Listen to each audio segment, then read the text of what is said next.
یہ دو آیتیں جو آ رہی ہیں قل کی بہت ہی اہم ہیں، یاد رکھنی چاہیے ہر ایک کو۔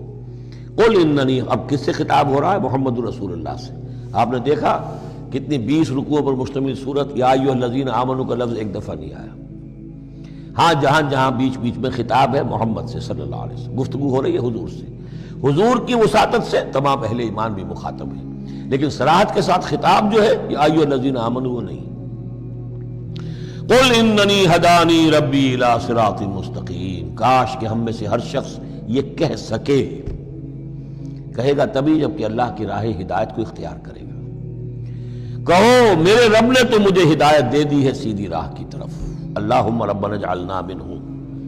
قل اننی ہدانی ربی الی صراط مستقیم دینا قیما ملت ابراہیم حنیفا، وہ دین ہے سیدھا قائم، اور وہ ملت ہے ابراہیم کی یکسو ہو کر، وما کان من المشرکین، اور یقیناً ابراہیم مشرکوں میں سے نہیں تھے۔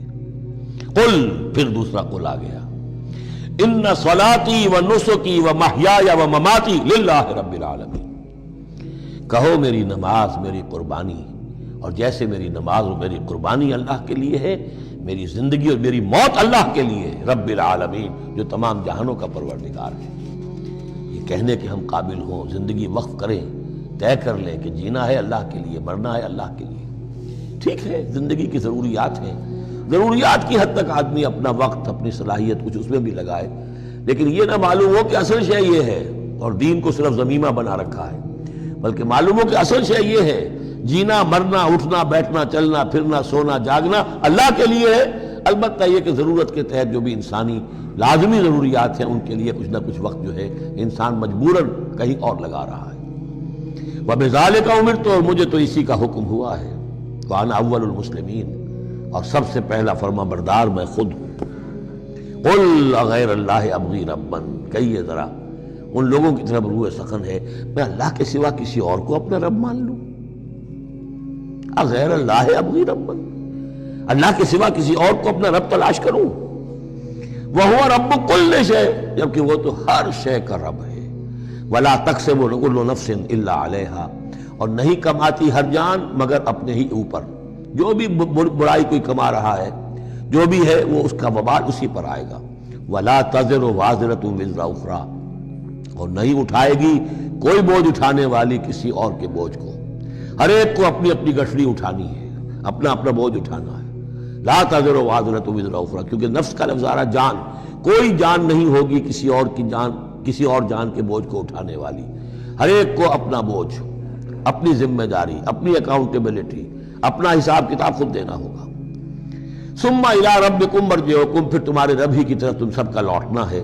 فینبئکم بما کنتم فیہ تختلفون، اور پھر اللہ تمہیں جتلا دے گا جو کچھ جن چیزوں میں بھی تم اختلاف کرتے رہے تھے۔ وہو الذی جعلکم خلائف الارض، اور وہی ہے جس نے تمہیں زمین میں خلیفہ بنا دیا۔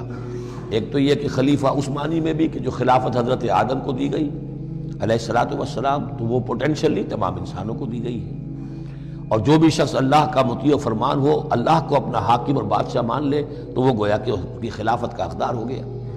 اس اعتبار سے بھی کہ ایک نسل کے بعد دوسری، ایک قوم کے بعد دوسری اس کے پیچھے آنے والی، یہ بھی ہے خلائف الارض۔ جیسے کہا گیا جیسے تمہیں ہم نے اٹھایا کسی اور قوم کی نسل میں سے، ایسے ہی تمہیں ہٹا کر ہم کسی اور قوم کو بھی لا سکتے ہیں۔ وَهُوَ الَّذِي جَعَلَكُمْ خَلَائِفَ الْأَرْضِ وَرَفَعَ بَعْضَكُمْ فَوْقَ بَعْضٍ دَرَجَاتٍ، اور تم میں سے بعض کے درجوں کو بعض پر بلند کر دیا، کسی کو علم دیا ہے، کسی کو حکمت دی ہے، کسی کو کچھ ذہانت زیادہ دی ہے، کسی کو جسمانی صلاحیت زیادہ دی ہے، کسی کو صحت جسمانی دی ہے، اور کسی کو حسن جسمانی دے دیا ہے، مختلف چیزیں ہیں۔ لِيَبْلُوَكُمْ فِي مَا آتَاكُمْ، یہ مختلف بخششیں اللہ کی اور مختلف چیزیں اللہ نے جو مختلف لوگوں کو دی ہیں، یہ اس لیے تاکہ تمہیں آزمائے۔ لِيَبْلُوَكُمْ، بلا یبلو آزمانا، جانچنا، ابتلاء اسی سے باب افتعال ہے، امتحان ابتلاء۔ ان ربک سریع العقاب، یقیناً آپ کا رب عذاب دینے میں بھی بہت جلد ہے۔